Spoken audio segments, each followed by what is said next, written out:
یہ امریکہ کے پروردہ لوگ ہیں، یہ امریکہ کے سے ڈیل کے ذریعے آئے ہیں، جو ڈیل دو طرفہ ہے. یعنی یہ ڈیل تھی کیانی صاحب نے کروائی تھی اور مارک لائل گلانٹ جو امریکن وہ برٹش امبیسڈر تھا امریکنوں کے ساتھ میسنجر سے رحمان ملک صاحب تھے، بے نظیر بھٹو صاحبہ تھیں، اور یہ انڈرسٹینڈنگ پاکستان مسلم لیگ نون کے ساتھ بھی ڈیولپ ہوئی اور یہ لوگ اس ڈیل کے ذریعے آئے. سارے این آر او جو نکالے گئے تھے سارے چوروں کو ریہیبلیٹیٹ کیا گیا، انہوں نے دوبارہ وہی لوٹ مار پر کا بازار گرم کیا. مگر امریکہ تو یہ چاہتا ہے نا کہ وفادار کون ہے، تو مشرف کے بعد یہ وفاداری زرداری صاحب کے کھاتے میں آئی. اب جو نظام تبدیل ہوگا نا تو امریکہ کی وفاداری سے ہمیں چھٹکارا اپنی وفاداریوں پر آنا پڑے گا. نہ ہم چائنا کے وفادار ہوں گے، نہ ہم ہندوستان کے، نہ امریکہ کے، ہم اپنے وفادار ہوں گے. چائنا ہمارا دوست ملک ہے اور بہترین دوست ہے نا. اس مائنڈ سیٹ کو کیا کہیں گے جو ایک مرتبہ حبیب جالب نے کہا تھا کہ سب امریکہ کے خلاف سڑکوں پہ آ گئے، اور اگر آج ابھی یہاں اعلان کر دو کہ امریکن ویزا کھل گیا ہے، سب کو مل رہا ہے، تو سارا مجموعہ وہاں کھڑکی میں جا کے کھڑا ہو جائے گا. مگر یہ ایک غلط کمپیریزن ہے. اس وجہ سے غلط کمپیریزن ہے کہ ایک طرف تم انقلاب کی بات کرو اور ایک طرف غریبوں کے لیے کھانا رکھو تو میرا غریب جو ہے وہ کھانا کھا لے گا، ہے نا.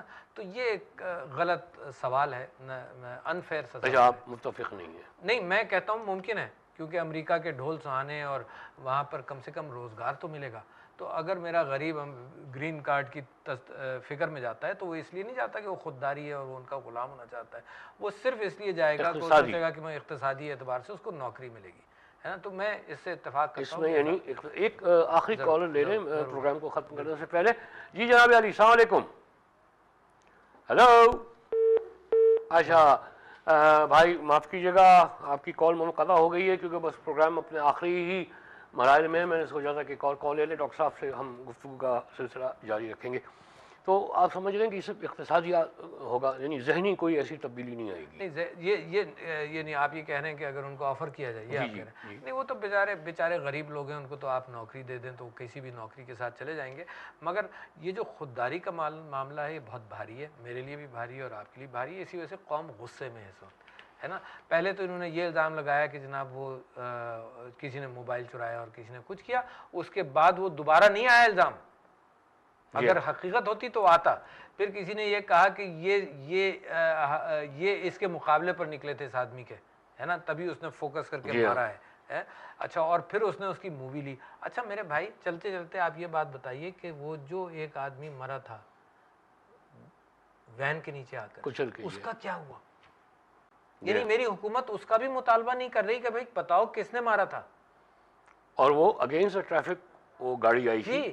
تو میری حکومت یہ بھی مطالبہ نہیں کر رہی کہ بھئی ان کا نام تو بتاؤ کہ کون انوالو تھا، کون ڈرائیور تھا. تو کتنی زیادتی ہے میرے ساتھ. یعنی میں سمجھتا ہوں کہ میں بہت ہی افسردہ ہوں آج کل، اور اس وجہ سے میرا خیال یہ ہے کہ تبدیلی کے لیے قوم بھی تیار ہوگی. یعنی وہی بقول آپ کے کہ وہ اینگر، وہ الاؤ، وہ لاوا وہ جمع ہو چکا ہے. کوئی ایک اس طرح کا واقعہ خدا نخواستہ ٹریگر کر دے گا اس کو، جی، اس وقت سے حکمرانوں کو. شاید میں آپ کی محفل میں پہلے بھی کہہ چکا ہوں کہ اور ضرورت بڑھتی جا رہی ہے. پہلے میں آپ کے سامنے یہ کہتا تھا کہ ایک دیانتدار اور خوددار قیادت کی ضرورت ہے، اور ان واقعات نے اس بات کو اور مستحکم کر دیا کہ معاشی اعتبار سے دیانتدار قیادت اور ملک کی ساورنٹی کے اعتبار سے خوددار قیادت بے انتہا ضروری ہے، بہت سخت ضرورت ہے. ورنہ عوام ہی سب کو بہا کے لے. عوام تو بہا کر لائے. عوام جب خوددار اور دیانتدار قیادت کو عوام ہی لائے گا. اور میں کلیم کرتا ہوں کہ اس وقت سارے پولیٹیکل سپیکٹرم کے اندر عمران خان صاحب اور ان کی پارٹی کے علاوہ دیانتدار اور خوددار قیادت واقعی کہیں نہیں. بحثوں میں آپ کے ٹاک شوز میں آ کر یہ لوگ کلیم کریں گے، سب کچھ کرتے ہیں، مگر پاکستان میں اس وقت ایگزسٹ نہیں کرتی، ناپید ہے. دعا کرتے ہیں کہ کہیں سے ایسی قیادت وہ آئے جو عوام کو ایک ویژن کے ساتھ آگے لے کے چلے، جو سچ مچ 21ویں صدی کا پاکستان جو ہو اس میں لے کے چلے. ڈاکٹر عارف علوی صاحب، وہ پروگرام کا وقت ختم ہو گیا، لیکن اگلی کسی نشست میں انشاءاللہ پھر بیٹھیں گے اور آپ سے گفتگو کریں گے. بہت اچھا لگا. ایک مرتبہ پھر بہت بہت شکریہ پروگرام میں تشریف لانے کا. خواتین و حضرات، ڈاکٹر عارف علوی صاحب سے گفتگو تھی اور بلا تبصرہ ہے. آپ کے ٹیلی فون کالز کا بھی شکریہ.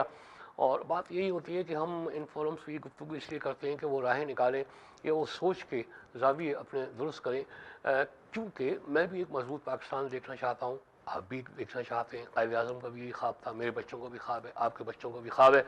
لیکن اگر حکمران سو رہے ہیں تو پروگرام ختم کرنے سے پہلے وہ میر تقی میر کا ایک شعر یاد آ رہا ہے کہ نیندوں اب تو سوتی ہے چشم گریہ ناک، مژگاں تو کھول شہر کو سیلاب لے گیا. سیلاب سے بچنے کے لیے ابھی سے کوئی پیش رفت کر لیے. اگلے پروگرام تک کے لیے خدا حافظ. ہر ایک الامر کو صدا دو کہ اپنی فرد عمل سنبھالے.